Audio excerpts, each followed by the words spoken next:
Coach, it's just the end of the season. The tournament run comes to an end. Just your first thoughts. Obviously disappointment. I don't think we played our best baseball here this week. Well, we had a great game on Wednesday night, but weren't able to kind of summon that kind of effort on Thursday and Friday. I told our guys down in the outfield I was disappointed in the result. I'm not disappointed in them. We added 23 new names to our roster this year, and we got off to a very tough start. Started out 3-10, and you come back from a 3-10 start to go 20-10 in the conference and finish second place to a historically good Tennessee Tech team. I thought our young men showed a lot of resilience. Thought we made a ton of progress this year.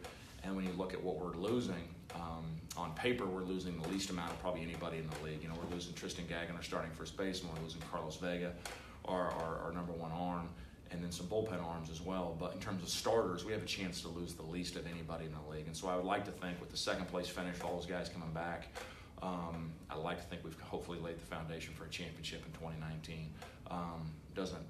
Doesn't ease the sting of getting eliminated today, but I told those guys down there that the next time we step foot in Oxford, Alabama, hopefully it's to win a championship, and this experience of getting here and kind of working through some of these issues hopefully is kind of laying the groundwork for success down the road.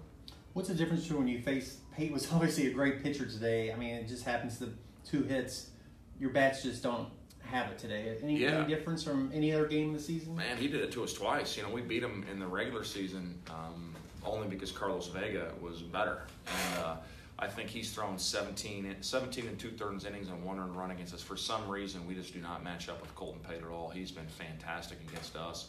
He stretched us vertically, which is a little bit of our weakness this year. He means he goes up and down really well and not just in and out. But we don't control the strike zone north and south as well as we should have. And he started going vertical on us, and we just didn't control the strike zone well enough. We made too many outs outside the zone, turned too many pitches around, balls that would have been called balls we offered at, and turned those into strikes. So for some reason, he just is a really good matchup against us, and we weren't able to do much of anything against him at all for 2 consecutive starts. So my hat's off to him.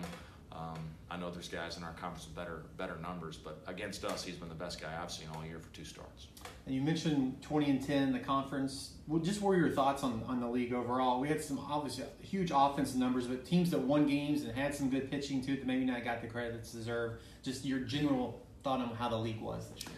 Obviously, the league was top heavy with the number one. I mean, Tennessee Tech. That's a team for the ages with how good they were. I think they'll be a 2 seed in the NCAA tournament, regardless of whether they win this tournament or not.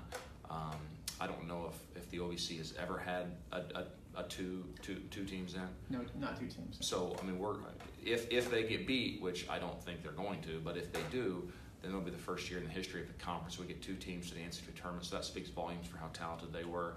I think the arms are getting better in our conference. I mean, you're starting to see, I think, more talented pitching. And the league is still known for offense, but I think the arms are getting better. And I think as people continue to work hard and push the envelope recruiting, I think the league's going to continue to get better. And I know our RPI from where it was 5 years ago is significantly better. So hopefully, I'm saying I hope Tennessee Tech loses, but this will be the first year we could have a two bid league. Hopefully, that's something that we can kind of aspire to in the near future.